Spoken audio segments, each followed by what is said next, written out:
అధ్యక్ష, మన రాష్ట్రంలో ఉన్న మేజర్ పోర్టులు చూస్తే Visakhapatnam, Gangavaram, Krishnapatnam, Kakinada deep water, Kakinada anchors, రవ్వ పోర్టులు ప్రధానమైనవి అధ్యక్ష. అలాగే కొత్తగా ఇప్పుడు వస్తున్నటువంటి మూలపేట, రామయ్యపట్నం, మచిలీపట్నం, కాకినాడ SEZతో పాటు 10 చేపల రేవులు కూడా అందుబాటులోకి వస్తున్నాయి అధ్యక్ష. అయితే మన రాష్ట్రంలో చూస్తే అధ్యక్ష, నౌకా నిర్మాణం కానీ, రిపేర్కి కానీ, లేదా బ్రేకింగ్ కానీ ఎక్కడా పరిశ్రమ లేదు అధ్యక్ష. దేశంలో చూస్తే కేరళలో కొచ్చిన్, మహారాష్ట్రలో ముంబై, గుజరాత్లో ఒక ప్రైవేటు షిప్పింగ్ పోర్ట్ ఉంది అధ్యక్ష. వీటి మీద ఆధారపడి ఉండవలసి వస్తుంది అధ్యక్ష. నౌకాయాన నిర్మాణానికి అధ్యక్ష గత చరిత్ర చూస్తే మన ఆంధ్రప్రదేశ్కి, మన ప్రాంతానికి శతాబ్దాల చరిత్ర ఉంది అధ్యక్ష. ప్రకాశం జిల్లాలోని కొత్తపట్నం పోర్టుకి సుమారు 3000 సంవత్సరాల క్రితమే ఒక నౌకా నిర్మాణం ఉండేది అధ్యక్ష. అక్కడ పరిశ్రమ ఉండేది. దాని ద్వారా జాతీయ, అంతర్జాతీయంగా లక్షల కోట్ల వ్యాపారం జరిగేది అధ్యక్ష. తర్వాత డెవలప్ అయిన శ్రీకాకుళం, కోరింగ, కాకినాడ, మచిలీపట్నం, విశాఖపట్నం పోర్టుల్లో కూడా నిర్మాణం జరిగేది అధ్యక్ష. దురదృష్టం ఇప్పుడేంటంటే ఆ పరిస్థితి ఎక్కడ మనకి ఆంధ్రప్రదేశ్లో లేదు అధ్యక్ష. మనం ఆ గత వైభవాన్ని మళ్ళీ రాబట్టవలసి ఉంది అధ్యక్ష.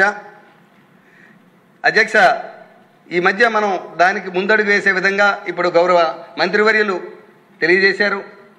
ఆల్రెడీ కేంద్ర ప్రభుత్వంతో మనం ఒక ఎస్వీజీ ఏర్పాటు చేస్తున్నాం, తిరుపతిలో ఏర్పాటు చేస్తున్నాం అని తెలియజేశారు. చాలా సంతోషం అధ్యక్ష. మనకి కేంద్ర ప్రభుత్వంలో ఇప్పుడు మనం చూస్తే కొత్తగా మనకి ఇటీవల షిప్ బిల్డింగ్ మిషన్ ఒకటి ఏర్పాటు చేసింది అధ్యక్ష కేంద్ర ప్రభుత్వం. దీనికి గాను నిన్ననే సార్ 24వ తేదీన మన కేంద్ర కేబినెట్, గౌరవ ప్రధానమంత్రి నరేంద్ర మోడీ గారు అధ్యక్షతన జరుగుతున్నటువంటి కేంద్ర కేబినెట్లో షిప్ బిల్డింగ్ యూనిట్ కోసం, ఇండస్ట్రీ కోసం 70,000 కోట్ల రూపాయలు శాంక్షన్ చేశారు అధ్యక్ష. కేంద్ర కేబినెట్ ఆమోదం పొందింది. దీన్ని మనం అందిపుచ్చుకోవాలి అధ్యక్ష మన రాష్ట్రం. ఎందుకంటే మనది ఎన్డీఏ ప్రభుత్వం, రాష్ట్రంలో కానీ కేంద్రంలో కానీ రెండింటిలో కూడా మన ఎన్డీఏ ప్రభుత్వం ఉంది, డబుల్ ఇంజిన్ సర్కార్ అని మనం అందరికీ చెప్తున్నాం. అదే నౌకా నిర్మాణం, మరమ్మతులు, బ్రేకింగ్ పరిశ్రమ ద్వారా లక్షల కోట్ల వ్యాపారం చేయడానికి అవకాశం ఉంది అధ్యక్ష. గౌరవ మంత్రివర్యుల సమాధానంలో మనకి కొన్ని రాయితీలు ప్రకటించారు అధ్యక్ష. అయితే ఇది చిన్న యూనిట్లు కాదు అధ్యక్ష. దీని మీద మూలధన పెట్టుబడి చాలా ఎక్కువ ఉంటుంది. పూర్తిగా ప్రైవేట్ సంస్థలు రావడం చాలా కష్టం అధ్యక్ష దీని మీద. అంచేత నేనేమంటున్నానంటే మన గౌరవ ప్రధానమంత్రి గారి యొక్క సలహాలు తాలూకా ఆశీస్సులు తీసుకొని వారితో మన గౌరవ ముఖ్యమంత్రి గారి ద్వారా మనం ఈ 70,000 కోట్లలో కొంత పెట్టుబడి మన ఆంధ్రప్రదేశ్కి తీసుకొచ్చి కొన్ని ఇంపార్టెంట్ ప్లేసుల్లో మనకి షిప్ యూనిట్లు పెడితే, అదేవిధంగా అవసరమైతే PPP మోడల్లో కూడా దీన్ని పెడితే మన ఆంధ్రప్రదేశ్లో కూడా లక్షలాది కోట్ల వ్యాపారం చేయడానికి అనువైన ప్రదేశం అధ్యక్ష.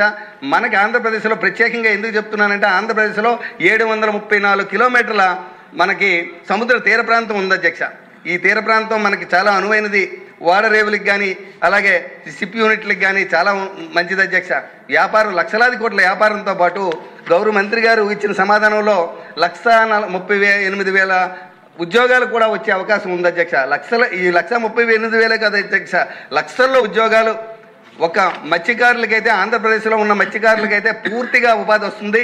అదేవిధంగా మన ఆంధ్రప్రదేశ్లో చదువుకుంటున్న ITIలో కానీ, లేదా అంటే పాలిటెక్నిక్లో కానీ, లేదా అంటే మెరైన్ ఇంజనీరింగ్లో కానీ చదువుకున్న విద్యార్థులందరికీ కూడా పూర్తిగా ఉపాధి, ఉద్యోగ అవకాశాలు లభించే ఇండస్ట్రీ అధ్యక్ష. అతి పెద్ద ఇండస్ట్రీ ఇది.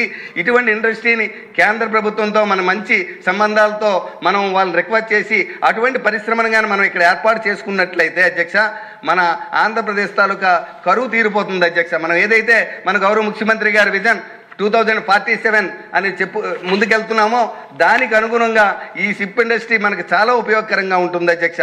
అదేవిధంగా అదే సమయంలో నేను మళ్ళీ మంత్రి గారిని కోరుతున్నాను అధ్యక్ష, మనకి ఇంకో రిక్వెస్ట్ అధ్యక్ష, మనకి కొన్ని ఫిషింగ్ హార్బర్లు కూడా 3 హార్బర్లు ఉన్నాయి అధ్యక్ష. అదే ఫిషింగ్ హార్బర్ మనకి శ్రీకాకుళం జిల్లా నా నియోజకవర్గంలో గౌరవ ముఖ్యమంత్రి చంద్రబాబు నాయుడు గారు మొన్న ఏప్రిల్లో నియోజకవర్గానికి వచ్చినప్పుడు మత్స్యకారుల భరోసా ప్రకటించినప్పుడు ఆ రోజు అక్కడే ఆయన ప్రకటించారు అధ్యక్ష, మన గౌరవ ముఖ్యమంత్రి వర్యులు, నేను తప్పకుండా ఇక్కడ ఒక సంవత్సరంన్నర కాలంలో మనకి ఇక్కడ ఫిషింగ్ హార్బర్ పెడతానని చెప్పారు అధ్యక్ష.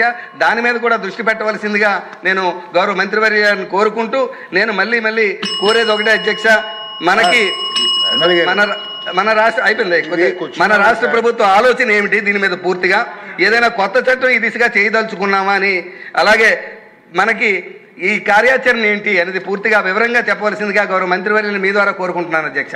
నమస్కారం.